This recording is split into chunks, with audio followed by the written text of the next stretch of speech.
Hello students, welcome to online class. Myself Sudhakar TM, Assistant Professor in Commerce, Government First Grade College, Kushalnagar, Kodagu District.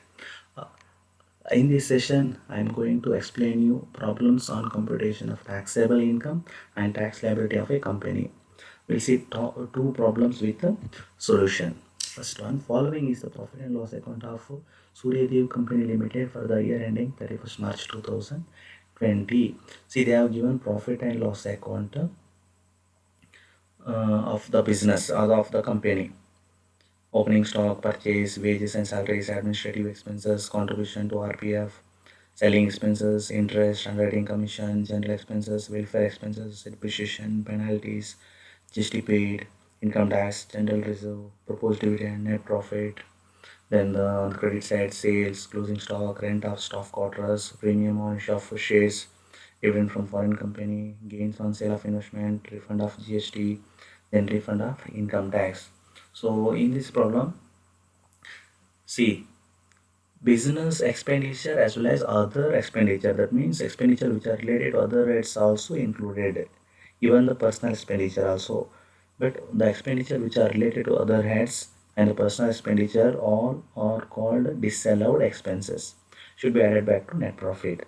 Then on the credit side, income which are related to other heads also included in this business. So because of that, business income has been increased. So it should be deducted from business income to arrive actual business income. And additional information given, general expense include 3000 municipal tax.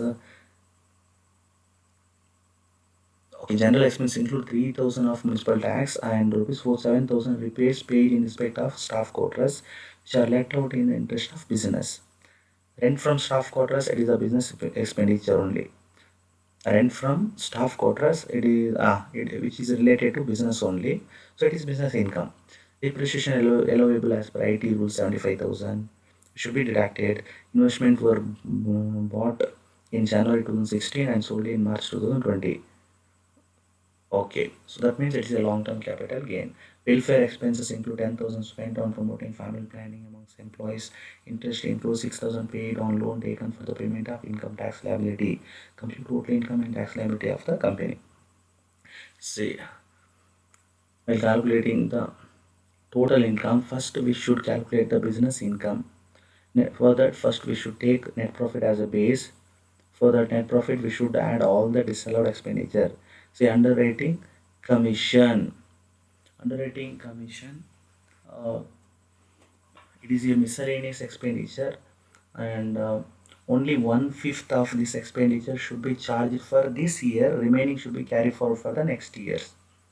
Underwriting commission, 1/5 of underwriting commission, and 1/5 of underwriting commission is allowed, and remaining 4/5 are disallowed. Depreciation, penalties, interest include loan taken for IT payment, income tax, general reserve, proposed dividend. These are all disallowed expenses should be added back to net profit. Then income to be treated separately. See, premium on issue of shares, dividend from foreign company, gains on sale of investment, refund of income tax, allowable depreciation. These all should be deducted from net profit. Then we get business income. Next, computation of total income. There is no any what income which are related to house property. Then business income we have already calculated, and there is a long-term capital gain of rupees 22,000, and on the other source there is a foreign company dividend of rupees 10,000. Then we get gross total income of 346,000. There is no any deduction under section 80, so it is nil. And total income, whatever the gross total income will become the total income 346,000. Then computation of tax liability.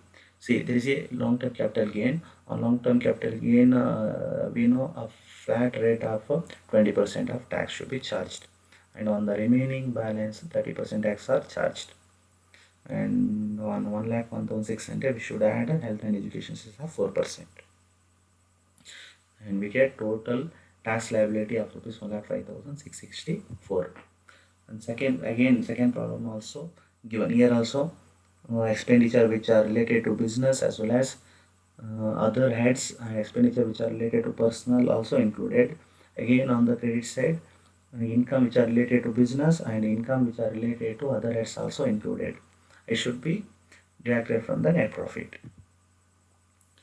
Okay, see additional information also given. Legal expenses include 4,000 in connection with the issue of 4 series debentures. Fire insurance include 2,000 insurance premium paid in respect of commercial complex. This is the disallowed expenditure. And general expense include 10,000 paid to an approved charitable institution as donation. Interest includes 5,000 as interest on loan borrowed to pay GST liability.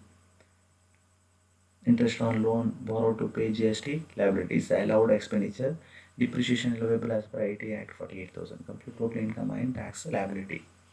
Okay, again, first we should calculate business income. First we should take net profit as a base. For that we should add all the disallowed expenditures. See, the list of disallowed expenditure are given. Municipal tax on commercial complex, fire insurance premium, general expenses include donation to charitable trust, reserve for bad debts, provision for taxation, provision for depreciation, reserve fund, proposed dividend, and whatever the total we get from that total we should deduct income to be treated separately. Dividend from cooperative society, STCG, rent from commercial complex, depreciation as per IT Act. After deducting this we get business income of rupees 1,76,000. Next we should calculate the total income. First head we know house property. From house property here they have given rent from commercial complex. From that rent we should deduct municipal tax. Then we get annual value. From annual value less transaction of 30%. Business income it is already computed, and there is a short-term capital gain of 20,000, and from other source there is a dividend from cooperative society of 10,000. So we get a total gross total income of rupees 2,41,700. From gross total income we should deduct deduction which are under section 80. We have a donation which will comes under 80G, donation to charitable institution. Eligible amount is 50% of 10,000, so 5,000. Total income we get 2,36,700. And the final we should calculate the tax liability. Tax on short-term capital gain, we know the rate of tax on short-term capital gain on sale of securities is 15%, and on the remaining balance 30%. And whatever the tax we get for that we should add health and education cess of 4%. Tax on total income is 70,730. The references are Dr. Rajit Saha, Dr. Usha Devi, and 2020 publications. Income tax assessment year 2020-21, 7th revised edition 2020, and the page number also given. And second one is Dr. H.C. Mehrotra, Dr. S.P. Goyal. It's also 2020 edition. And the third one, Dr. Vinod K. Singhania. These are all the references books. Thank you.